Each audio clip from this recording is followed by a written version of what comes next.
You can't top pigs with pigs. A prophetic quote by Walt Disney made in response to requests for a cash grab sequel to his smash hit animated short, The Three Little Pigs.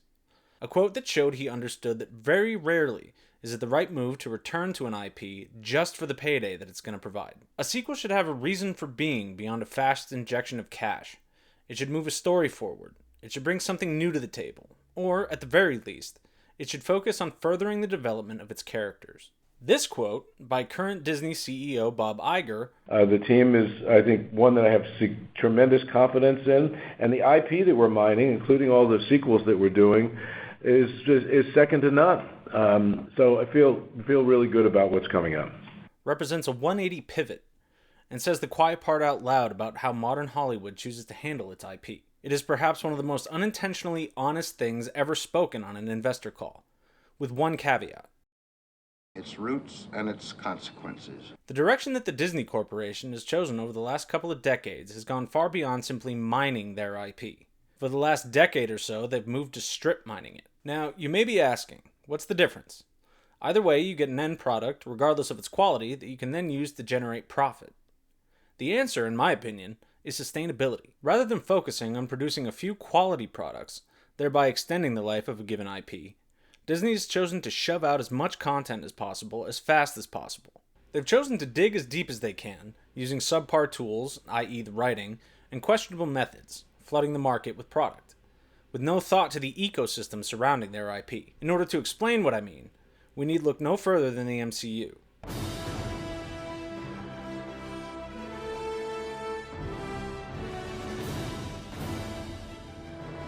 When Iron Man first exploded onto the scene in 2008, it was like nothing anyone had ever seen before. Yes, we'd had other superhero movies like Daredevil, Blade, and X-Men, but as Iron Man's post-credit scene showed us, Marvel was test drilling to see if they could create something more. When they realized that the public was very receptive to what they were doing, Marvel then took the time to develop the characters they needed for the Avengers. Iron Man 2 was given 2 years to cook, while Captain America and Thor were released after 3. This gave each character plenty of time to develop on their own and would have allowed them to function independently of each other, regardless of whether or not the Avengers worked. The world of the MCU finally all came together in 2012 for the first Avengers movie, and completely dominated the public zeitgeist. And the only reason that this worked was because the IP was carefully and sustainably mined. Each movie stood on its own merits, but with an eye towards the future, towards what the MCU could become. Decisions weren't made simply for the cash injection a new movie would provide. Phase 2 of the MCU saw an increase in the pace at which our heroes took to the screen, with 2 new outings a year until Age of Ultron hit in 2015. Even this was fine, as Marvel knew and understood the direction it was heading in, towards Infinity War. This was Marvel in its heyday. The concept had been proven, there was an end goal everyone was working towards, and all they had to do was get there. Basically, they kept mining deeper and deeper. The problem, which no one, including myself, realized at the time, was that by focusing all their efforts on the big Avengers team-ups, they made the solo outings less and less inviting. The environment around the Avengers was being destroyed in order to support the constant drilling of Disney's most profitable IP.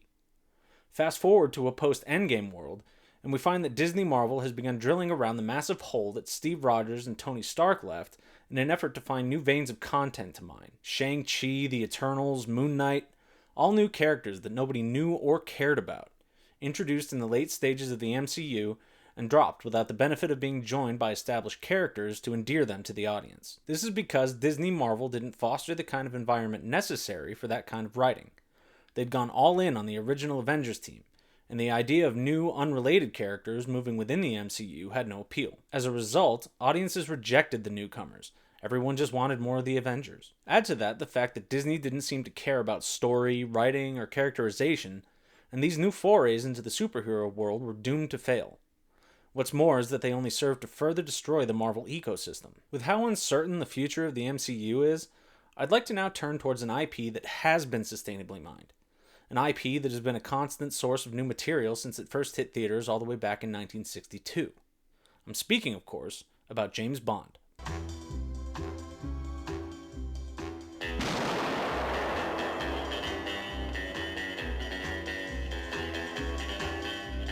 Say what you will about the stories, the casting, or even the politics of Bond, but you cannot deny that it is one of the most successful movie franchises to ever grace the silver screen.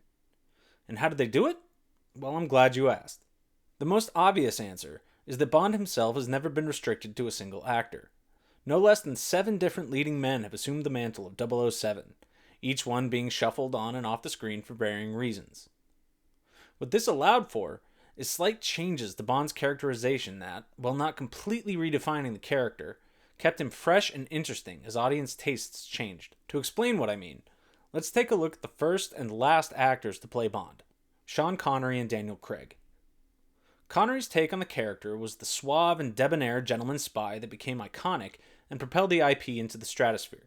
He was intelligent and level-headed, never caught without a snappy one-liner or a gadget to get him out of a sticky situation. Sure, he was a bit surface level, but at the time audiences weren't looking for a deep character study. They wanted big explosions, memorable villains, and beautiful women. 40 years later, we got Daniel Craig's portrayal in Casino Royale. Here was a darker, brooding Bond, brutal in the execution of his missions and stoic in the extreme.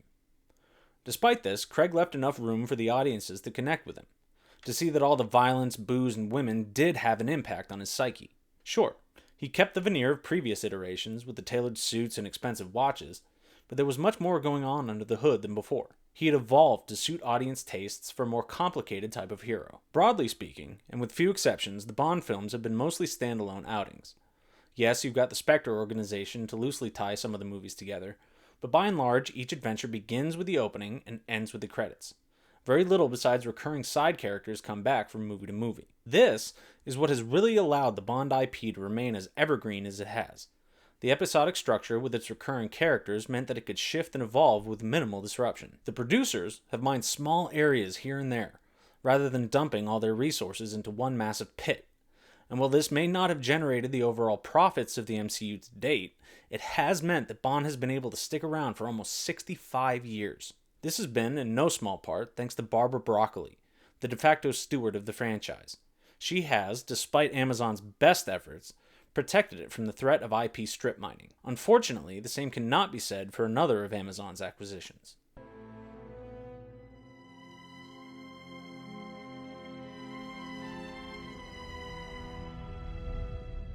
For our final case study, I want to take a look at an IP that, for the most part, is still in its relative infancy as far as the exploitation of its source material, The Lord of the Rings Legendarium. Now, the Lord of the Rings trilogy, helmed by Peter Jackson, needs no introduction.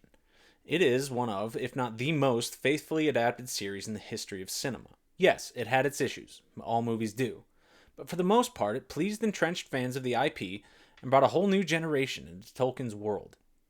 And for a long time, everything was good. Then the Hobbit movies came out. Lambasted for their over-reliance on CG, their odd characterizations, and their departure from the source material, they became the poster children for what not to do when adapting a book. And for a long time, everything was alright. Then came the Rings of Power. If you don't know, Amazon created this show using the very limited rights that they'd been able to acquire from Tolkien's estate, and set off to embellish that which didn't need to be embellished. Rather than use the perfect map that they'd bought, and by that I mean the source material, they decided to go all in on their own idea of how to exploit this resource. Tortured metaphors aside, Amazon completely rewrote characters that had already been perfectly crafted.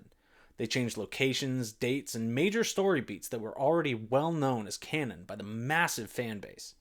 And to top it off, they added political undertones from the real world that have no place in Middle-earth. By putting their own spin on the Legendarium, they alienated their core audience, turned off new audiences, and spent over $1 billion on a show that was middling at best and actively terrible at worst. As with the MCU, Amazon dumped all their resources into an open pit that held exceptionally little of value within.